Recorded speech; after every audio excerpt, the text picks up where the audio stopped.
Hey everybody, Mrs. Holohan here, and this is going to be your either your review or kind of a lesson to teach you how to analyze diction when you are tasked with that for literary analysis. So the first thing to go over is just a reminder of what we're talking about when we say the word diction. When we ask about diction, you're asked to do diction analysis, you're looking for the important and individual word choices. You are not looking at complete sentences or fully complete described images. You're looking at actual specific individual words that the writer chooses and analyzing the impacts of that. Now, it seems like taking something that is so small and turning it into something so big when you're asked to do a diction analysis. So this is meant to help you kind of review the steps of how to analyze diction and what you can do with that when you're actually writing about it. So what should you look for when you're prompted to do a diction analysis? These are all ideas that I'll be going over on the following slides, but to kind of preview those thoughts. One thing to always look for are patterns of word choices that govern a passage as a whole. So look for consistent emotional qualities that specific individual words would fit into. Secondly, also look for contrasts and shifts in diction. Where are you starting to see a contrast to a previous pattern exist or a shift from a previous pattern, and what does that indicate? Third, evaluate both the connotative and denotative meaning of words and connect that to larger meaning.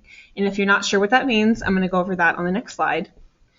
Fourth, always note schemes of repetition. So for example, if you're going through a short passage and you notice the words furnace, sultry, sultry, sweltering, the scheme that's created by those words are like obviously heat words, but also words that create a sense of discomfort, okay? Another thing that you can do with diction, especially once we start getting into our poetry study, is to note sounds of words. So euphony versus cacophony. Euphony meaning they sound pleasing to the ear, cacophony meaning they sound more harsh and discordant, and think about how that relates to the mood or the tone. So these are things that you can do when you are prompted to do a diction analysis. Now, quick review of denotation and connotation. Denotation is what does a word literally mean? What's the definition, as looked up in a dictionary? Connotation are the meanings that are suggested by a word or the emotional impacts of a word. So, for example, to kind of separate those two out, here's some examples of how that looks. A writer might refer to as a character as being either slender or gaunt. Those both mean the same thing. They both mean thin in physical body type, but slender evokes a different emotional impact than gaunt. Slender evokes a sense of sophistication and grace and beauty. Gaunt evokes a sense of almost like starvation and extreme discomfort in the person.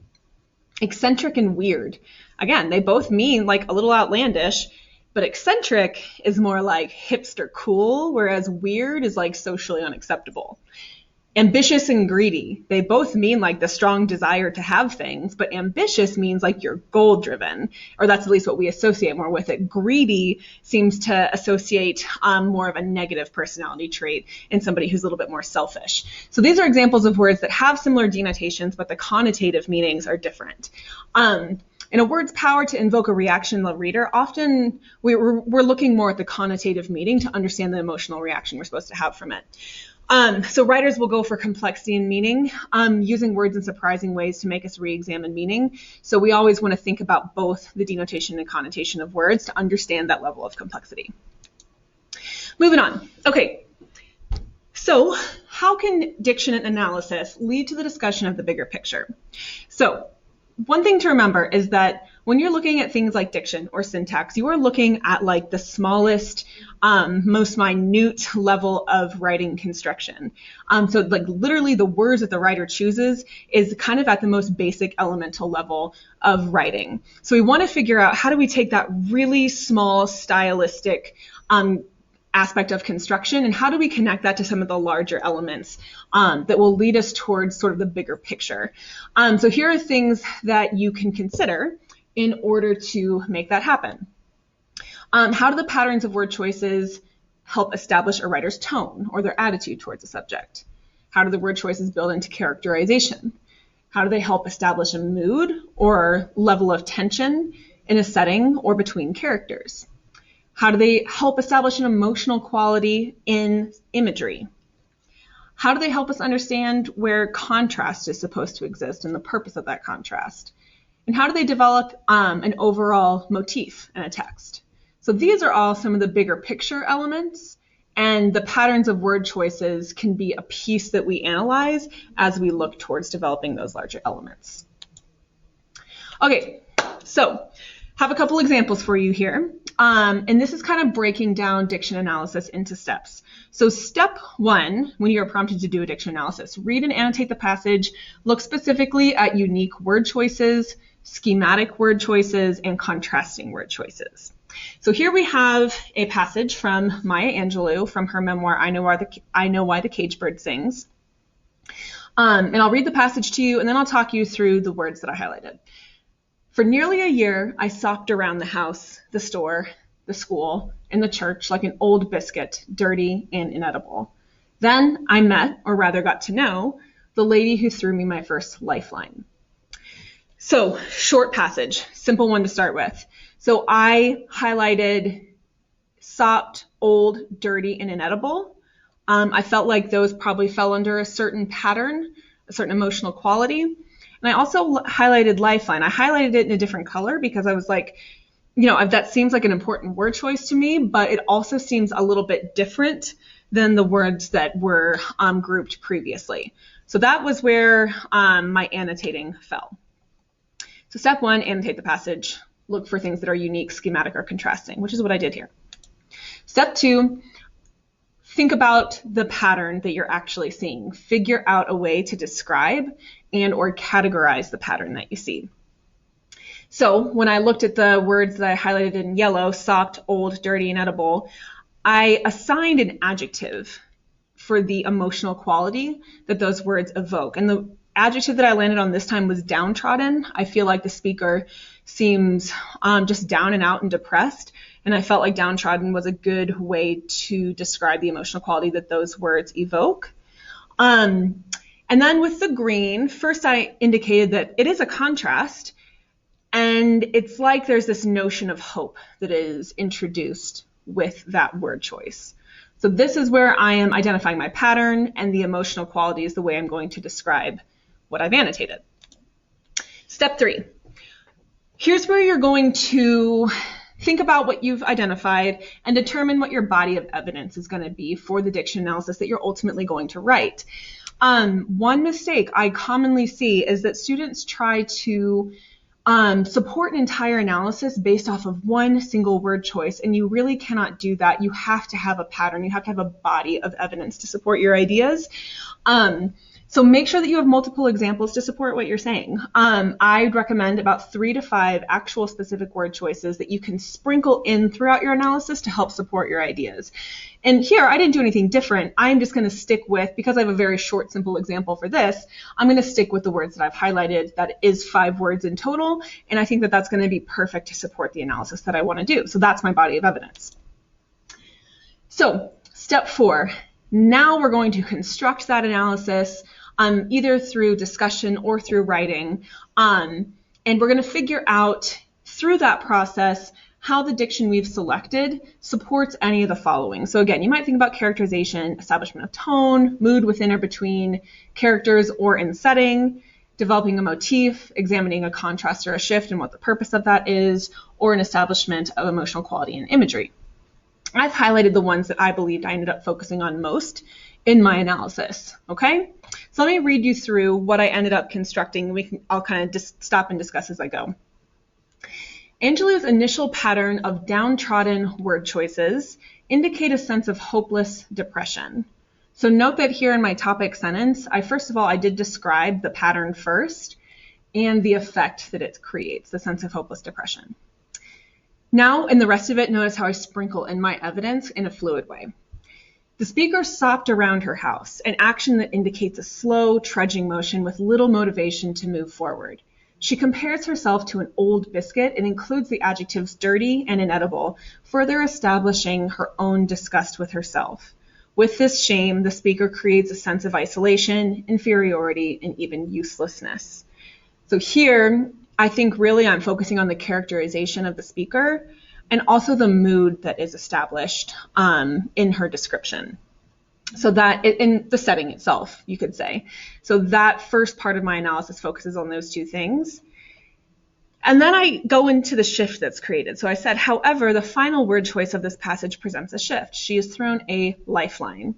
While this builds into the pattern of depression, as this initially evokes an image of drowning, it also evokes hope. Someone is pulling her out of her murky waters, offering a possible change of course for the somber speaker.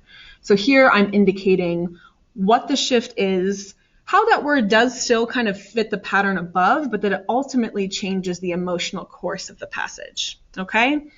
And so I was careful to continue using descriptive words that the speaker is somber, but that we have a possible hopeful ending for her, okay? So this is one example of how we would take the previous steps and build them into a well-constructed analysis of diction.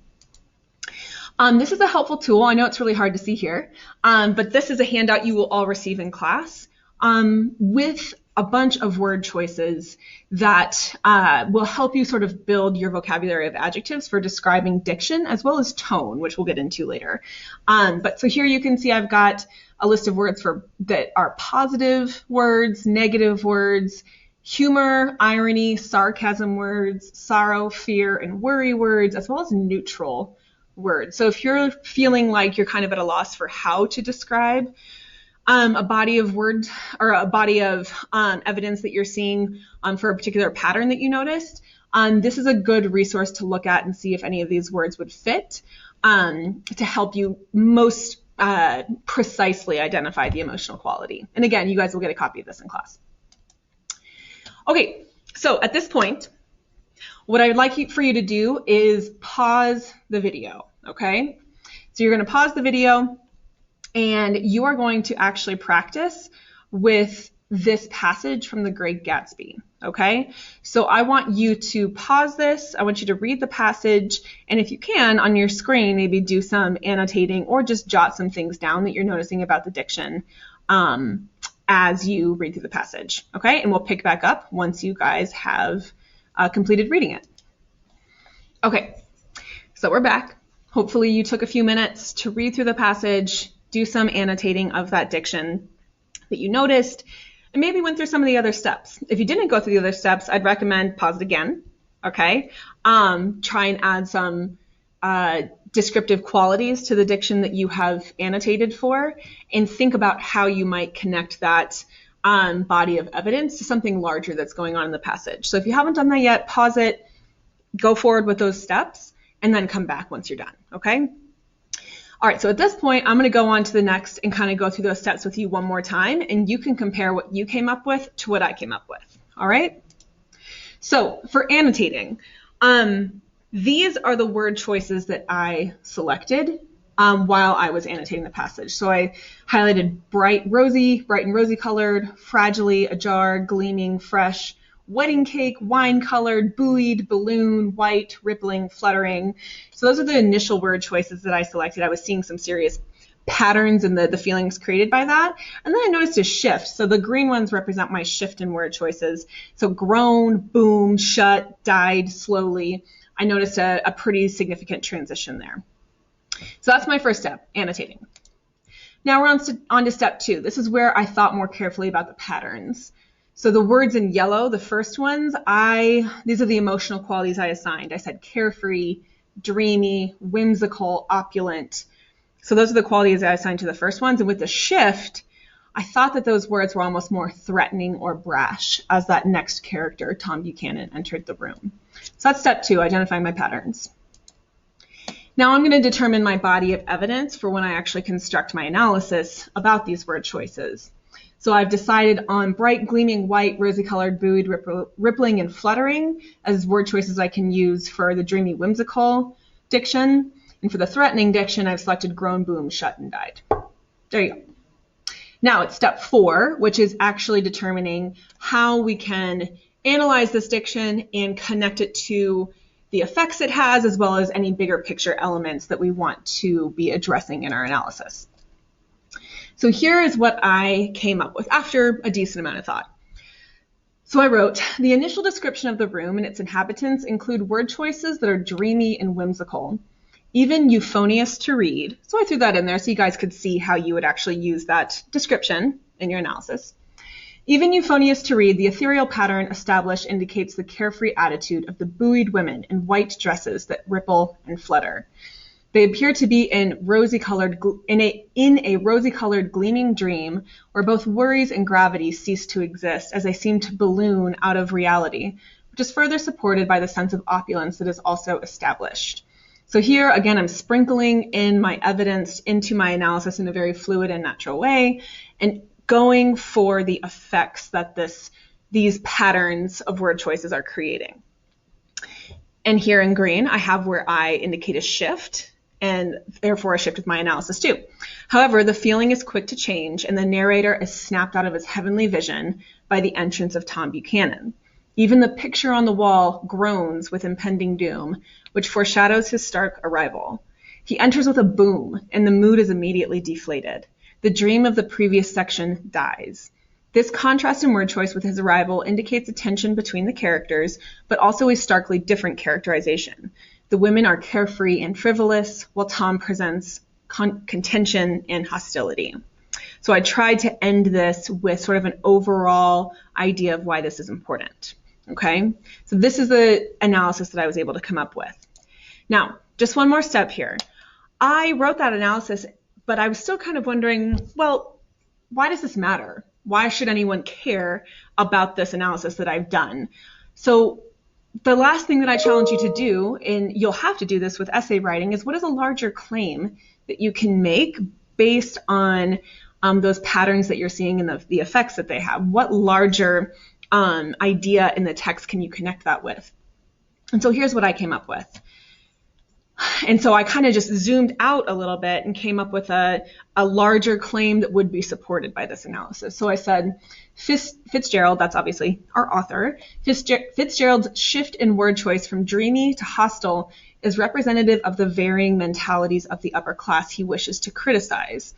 Their wealth not only disconnects them from reality, and I kind of had like the women, the floating and the fluttering dresses in the room, but also causes tension and hostility when this wealth does not provide personal fulfillment. And of course, I am using more context from the text here, right? Like I've read Gatsby, and I know that there is like this lack of fulfillment about people's dreams and what wealth can bring you. And so I am using more context from the book for that, but that's kind of what you want to do. Use the rest of the context of the passage. What larger ideas does this very small, specific piece of the text ultimately help develop? And so that's what I've done here with this topic sentence. And then I would just want to be careful at the end of that paragraph to connect back to that claim. Okay, so what I would like for you to do is take what you identified from the passage, and I just want you to write a practice paragraph where you analyze the patterns of word choices that you identified. So kind of go back through those steps. If you want to mimic some of the ideas that I have, that's totally fine, but try and come up with something that's a little bit original. And then once you've done that, that's your diction practice and your diction review for today. Okay, thanks for watching, guys, and I will see you soon. Bye.